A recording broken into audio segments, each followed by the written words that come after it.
और अपने हृदय में सुप्त प्रेम को पुनः जागृत करें। ये प्रेम का प्रारंभ होगा गौरी, और जब ये प्रेम एक बार पुनः देवी तुलसी के हृदय में जागृत हो जाएगा तो वो श्री कृष्ण को श्राप मुक्त कर देंगे और वो वापस लौट आएंगे।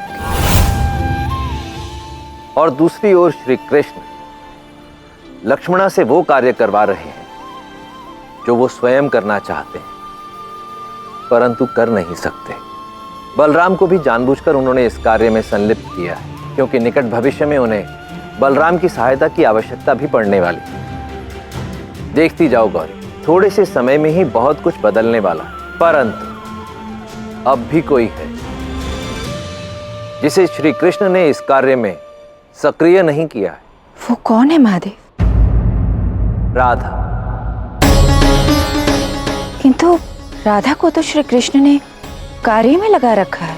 नहीं गौरी, श्री कृष्ण ने राधा को अभी इस कार्य में सक्रिय नहीं किया, क्योंकि जब राधा इस कार्य में संलग्न होंगी तब उन्हें अत्यंत पीड़ा सहनी होगी। अब कितना दुख और सहेगी राधा? इतना दुख तो सह चुकी है वो। इस प्रश्न का उत्तर तो केवल राधा के बांके बिहारी ही दे सकते हैं।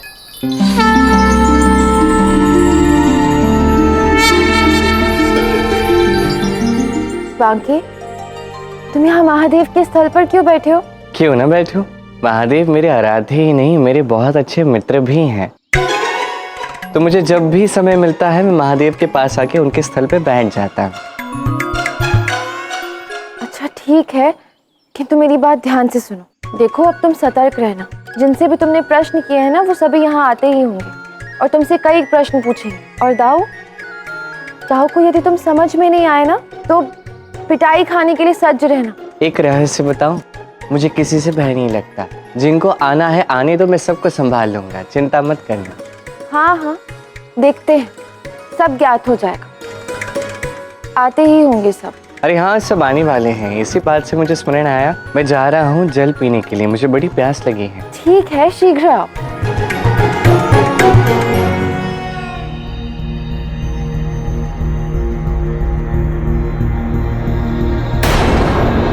सब द्वारकावासी यहाँ क्यों आ रहे हैं?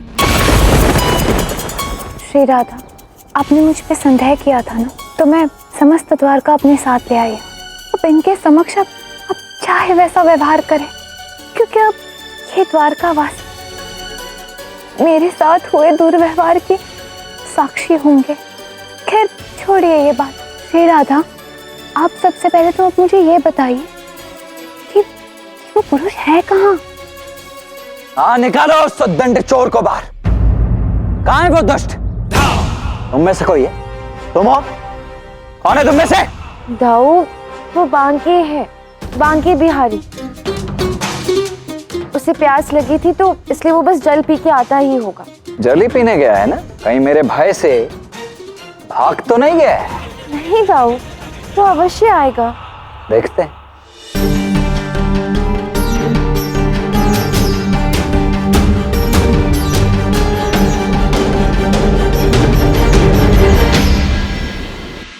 राधा, कहाँ है तुम्हारा ये बांके?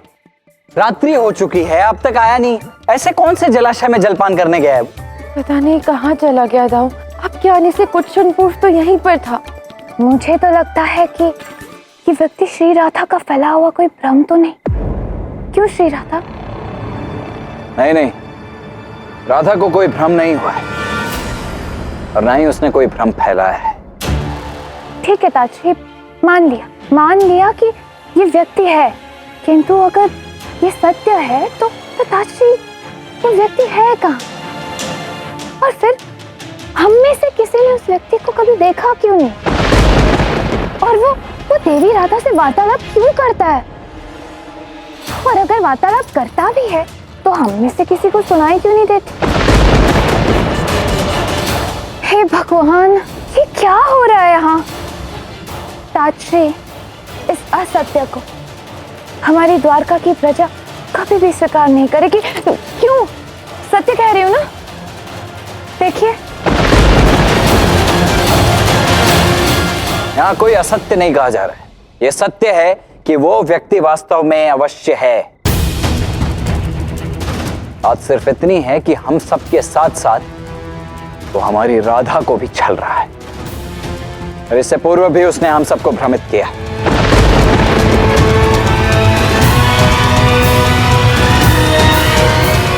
दाऊ, प्रतीत होता है कि आप सत्य ही कह रहे हैं। उसने मुझे मूर्ख बनाया है, तभी आप सबके समक्ष नहीं आ रहा। वो तो अपनी माया के प्रभाव से मेरे कानों में बोलता था और मैं ही मात्र उसे सुन पाती थी। कोई बात नहीं राधा, तुम्हें रोने की आवश्यकता नहीं है, इसमें तुम्हारा कोई दोष नहीं था। राधा को द्वारका के बाहर ले जाने के लिए ये उचित समय है। ताजश्री, मुझे भय है कि श्री राधा की मानसिक स्थिति कुछ ठीक नहीं है।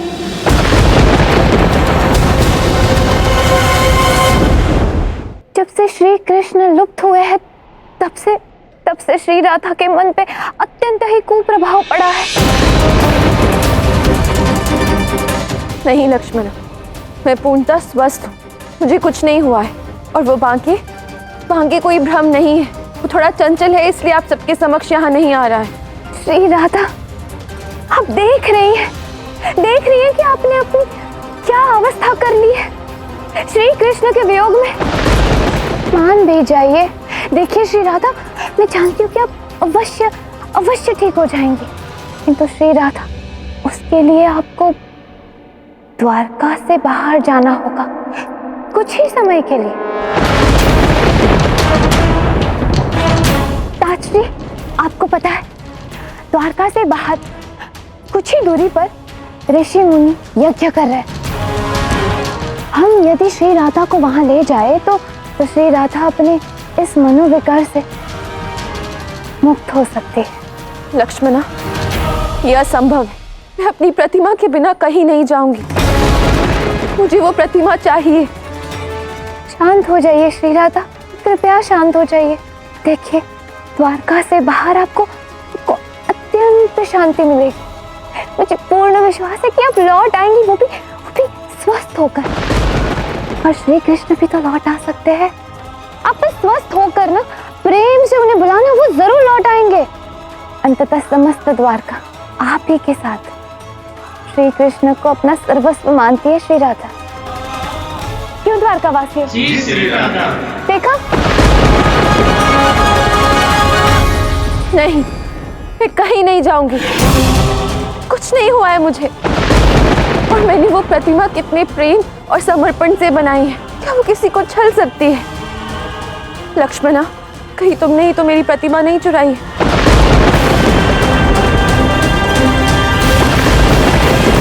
मैंने? श्री राधा, ये आप ऐसा क्यों सोच रहे हैं? मैं भला ऐसा क्यों करूंगी? मैं आपकी प्रतिमा क्यों चुराऊंगी? मैं तो मात्र आपके स्वास्थ्य को लेकर चिंतित हूँ। और लक्ष्मण, तुम इसी क्षण महल में लौट जाओ, ये मेरा आदेश है। किंतु ताजश्री, मैं भली भांति समझता हूँ कि राधा कृष्ण की तुम कितनी बड़ी शुभचिंतक हो, इसीलिए मेरी बात मानो और इसी क्षण महल लौट जाओ। द्वारकावासियों, आप सबसे भी मेरा ये विनय पूर्वक निवेदन है कि आप सब अपने अपने घर की ओर लौट जाइए। यहाँ राधा का ध्यान रखने के लिए मैं उपस्थित हूँ। ताजश्री, आप मैंने कहा ना लक्ष्मण, इस समय महल की ओर लौटो। चलिए।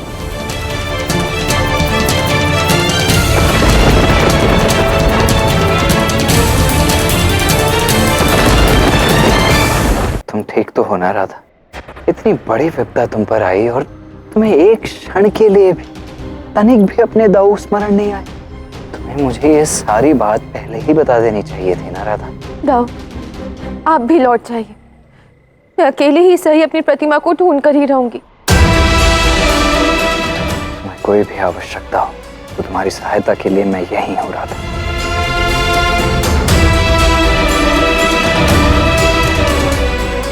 बांके बिहारी, तुमने मेरे साथ छल किया है। मेरी भावनाओं का व्यंग करके तुमने मेरे साथ अच्छा नहीं किया। मैं तुमसे घृणा करती हूँ, घृणा। किससे इतनी घृणा है?